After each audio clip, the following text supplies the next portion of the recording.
Well, I'm here with Peterborough United attacking midfielder Sammie Szmodics. Sammie, first and foremost, how are things? Yeah, they're all right. Bit bored as probably everyone is, but hanging in there. Yeah, I mean, obviously it's very difficult when you're a footballer in the best of times when you're not playing football, but when you can't actually do the things you enjoy doing, training, obviously getting the ball out and all that kind of stuff, it must be really frustrating.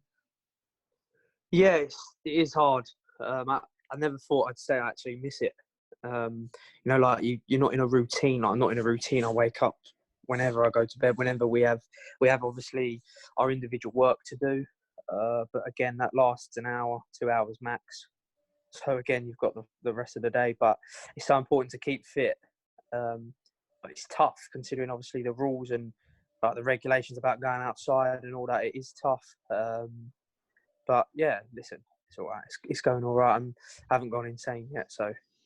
No more than usual. I mean, for you personally, obviously No. you were injured at the back end of when we did finish playing. Obviously, you were out for a couple of weeks. Has that restricted you a little bit in terms of what you can do in your own house? Yeah, I initially could literally we found out there was a tear in the hamstring, and then it was like a couple of days later, no one was allowed into football. So it was sort of like I've been in contact with Matty, the physio, and Craig, the sports scientist. So initially it was just movements and strength and ice I could do. In the last week, I've stepped it up to running now. I've got no pain in there. I've actually got a watt bike from the training ground because I'm just in a flat in Peterborough. I've got a watt bike in the kitchen. So I'm sort of stepping it up gradually every day, but it's feeling good, to be fair. Yeah, I mean, obviously, when it happened, you were so frustrated because obviously you're enjoying your football and you'd had a dead leg previously in a game that was sort of shaking off. I mean, you were sort of in and out of full fitness. So I guess it came at the worst possible time, but equally, given the situation we're in at the moment, when we do come back, you should be in good shape. Yeah, I think eventually when we do come back, if it's the 13th of April, if it's later, listen, for me, probably the later the better, because it gives me even more time to not just recover it, but to strengthen it up as well. But yeah, I was frustrated because I didn't actually feel it in the game. It was sort of just a week after, just a normal week, and I started feeling sore. And obviously with what happened with Jack Taylor, the manager said just to go and get it scanned. And I actually thought it's a bit of a waste of time getting this scanned because it just feels like a tight hamstring. So when the physio rang me and told me it was a tear, it was quite shocking. And obviously this big quarantine isolation period's happened. So it's sort of, if you can say, has come at the right time. If you can tear your hamstring at the right time, if there is a right time, it will be now. Yeah, and I guess for someone who hadn't played much football to come in to play week in, week out, obviously Tuesday games as well, a lot of football can affect the body in different ways. Sorry, my missus just walked in with a dog. Yeah, it's. I went from Friends. There she is. I went from just training every single day to now I've joined Peterborough and I've played basically every minute of every game, and it's tough. At the beginning it was all right, but it was, I think when I first actually joined, we had a lot of Saturday, Tuesday, I think for 2 weeks straight. So it was four games in 2 weeks, and I hadn't played in 4 or 5 months properly. So the load was heavy, but it's like you said, I'm just enjoying it so much at Peterborough. The lads are brilliant, and just like all the rest of the boys, just can't wait to get back in. Yeah, I guess adrenaline got you through those early couple of weeks as well, didn't it? Yeah, I think I was so looking forward to the Ipswich game. So I just kept thinking, let's sort of just take every game as it comes. But that was always the one I was most looking forward to. I remember signing for Peterborough and looking through the fixtures and seeing the teams like Sunderland away still. And when I see they had Ipswich away, I was buzzing. But the first couple of games was like, I even remember we played Wimbledon away for my first game, and I was in a hotel with Frankie. And we were sort of having a laugh and a joke because it was sort of like how we both ended up. We both left, said like our emotional goodbyes at the end of last season, and we've ended up back together again. And it was just like gearing up to a match day again at that game was a fantastic feeling. Yeah. Obviously, at the moment, we don't really know when the games are going to start playing again. But I guess, like every other footballer, you just want to get this season finished once it's safe to do so. Yeah, everyone's itching to get going. Like I said to my missus, we wake up every day and it's like she's a PT, so she does her routine stuff. I do mine, and then it's just like, what do we do for the rest of the day now?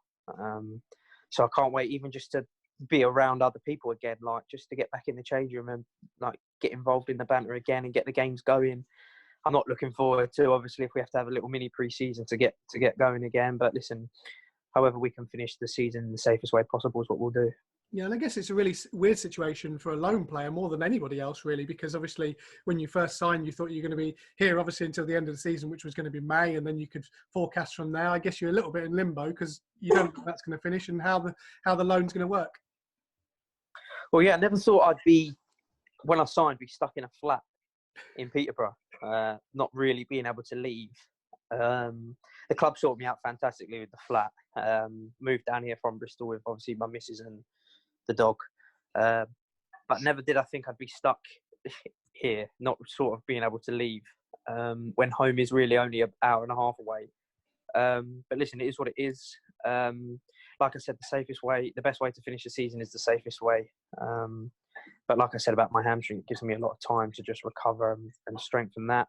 But it is so frustrating, not just for footballers, for everybody at this time. But like we said, everyone just got to stick by what Big Boris is saying, and hopefully we can sort this out. And of course, the instruction to stay home, everyone's sort of complying. Well, most people are complying. Most people, yeah. Yeah, and obviously that helps the NHS, and you've said yourself that they're doing such a wonderful job, and we can help them in the simplest way possible.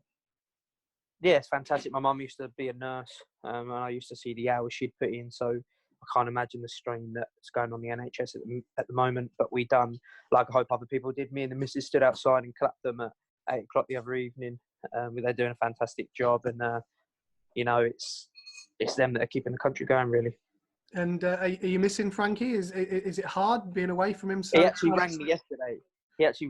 I was playing PlayStation because my missus has been moaning at me a lot because I've been playing PlayStation. And it's sort of like, well, what else you want me to do?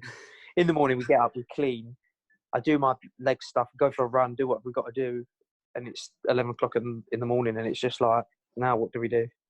But Frank actually rang me yesterday, and I texted him saying, what do you want? And he was like, don't speak to me like that. So I haven't actually spoke to him a lot, really, because like with other people, like I spoke to my agent on the phone, there's nothing to talk about.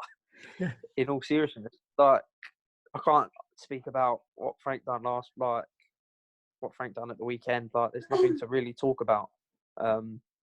So I haven't really spoke to him, but I should really call him back because he did ring me yesterday. And any recommendations, Sammie, on the box set front? You must be watching something at the moment, keeping you going. Not really, if I'm honest. Like, I have a flick through Netflix like everybody does every single day. And I end up watching bad movies. I watched a film the other day that my mate recommended called The Platform. And it's not very good. It's like a prison. You're stuck in prison or something. People might have watched it if they watch this. But no, I've not really. What have we been watching on Netflix? No, do you know what me and the missus have been watching, actually, to be fair? We've just recently, well, it's on hold at the minute, we bought a house in Bristol. So we've been watching on Sky, we've been watching Nightmare Tenants. So like people are renting off someone, and they're refusing to move out and stuff like that, and they're squatters. We've probably watched about 15 episodes of it. It's quite good if anyone want to watch that.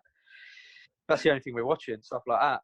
Fair enough. And just finally, your dog behind you. Do you want to introduce us to your friend there? This is Flo.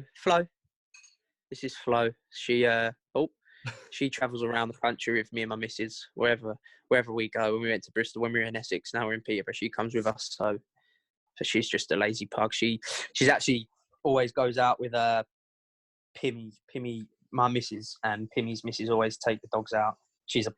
Their dog's a pug as well, but I think theirs is a little bit skinnier than ours. Needs to get on the training regime like yourself. Yeah, just like the missus comes with me and does all the running and that, and we should really take the dog, but I don't think she'll last long. Brilliant.